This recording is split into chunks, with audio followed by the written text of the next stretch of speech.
Tablets usually come with an 8-inch or 10-inch display, and 9.7 inches were also popular for a long time. With the Lenovo Tab M9, an exactly 9-inch tablet has been released now that costs around $160 or euros. Besides the 9-inch display, we get the Helio G80 processor and Android 12. In this review, you learn if it's better than its 8-inch counterparts. With its 9-inch screen, the Lenovo Tab M9 is only marginally larger than many 8-inch tablets. This is because these 8 inches either have wide display bezels or are just a tiny bit smaller anyway, like the 8.7-inch Realme Pad Mini.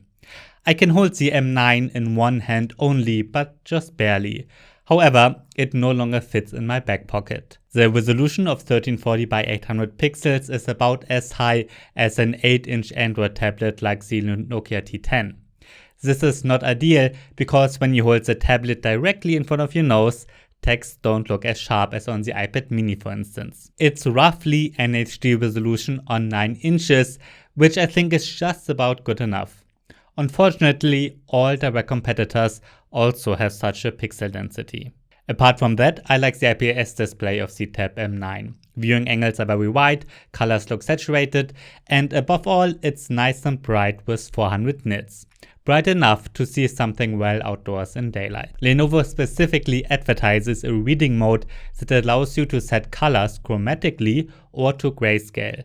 This is supposed to make it more comfortable to read ebooks with the tablet, and I think that's true. It's certainly a decent reader. The M9 can also be used as a media tablet because the speakers are surprisingly loud for this price range. Sure, the bass could be better and the sound could sound fuller, but considering the price, the sound is good. You can watch Netflix and other streaming services with HD resolution because it has a wideband level of L1. The Lenovo Tab M9 is powered by a MediaTek Helio G80 octa-core processor, which is supported by 3GB or 4GB of RAM, as well as 32GB up to 128GB of internal storage.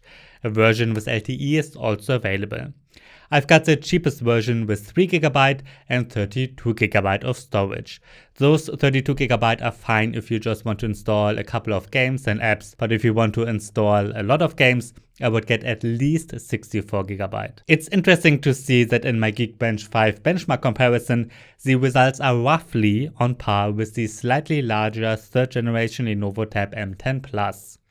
Graphics performance is stronger than the Realme Pad Mini and Nokia T10, but processor performance is about the same. In the 3D Mark Wildlife test, the graphics performance is also better than the Realme Pad Mini and Nokia T10.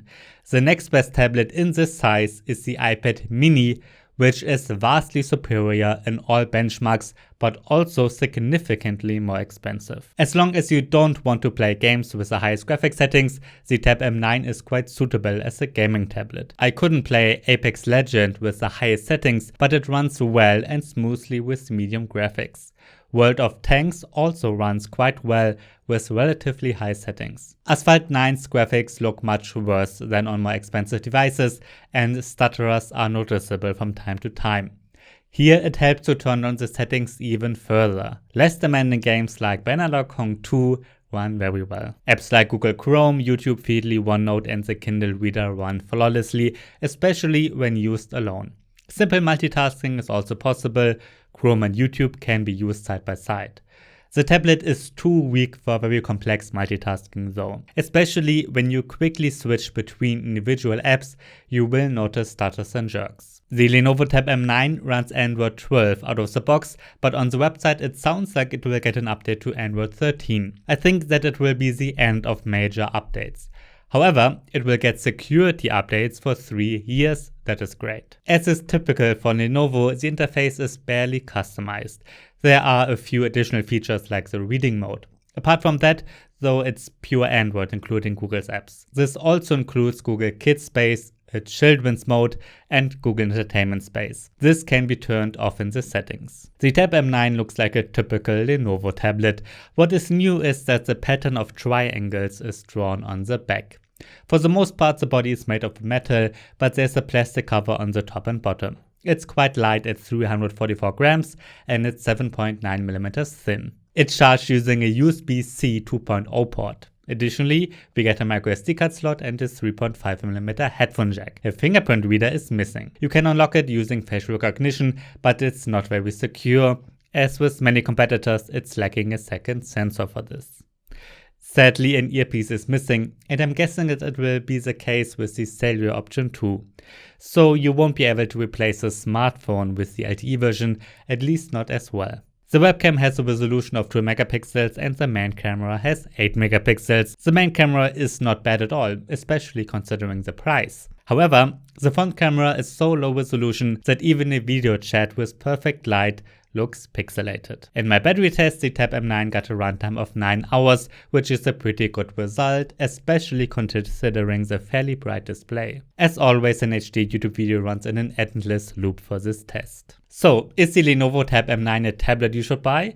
Yes, it might be. Considering its starting price of around $160, it offers a bright display, enough performance, a solid build quality, pure Android, and a long battery life. The graphics performance is better than direct rivals. Obviously, it's far from perfect. For example, the display resolution could be higher and the front camera could be better. But its competitors have the same problem. I think it's a pity that Lenovo does not release a higher quality version. There hasn't been a very high-end Android tablet of this size in years, at least not one that's widely available. This is more of an entry-level tablet, but actually the best current 8 or 9-inch Android tablet on the market, just because there's no good competitor. You get significantly more performance with the iPad mini, which I reviewed as well. Not only is the processing power better, but we also get a higher resolution display, Apple Pencil 2 support, a fingerprint reader, and very likely much longer updates.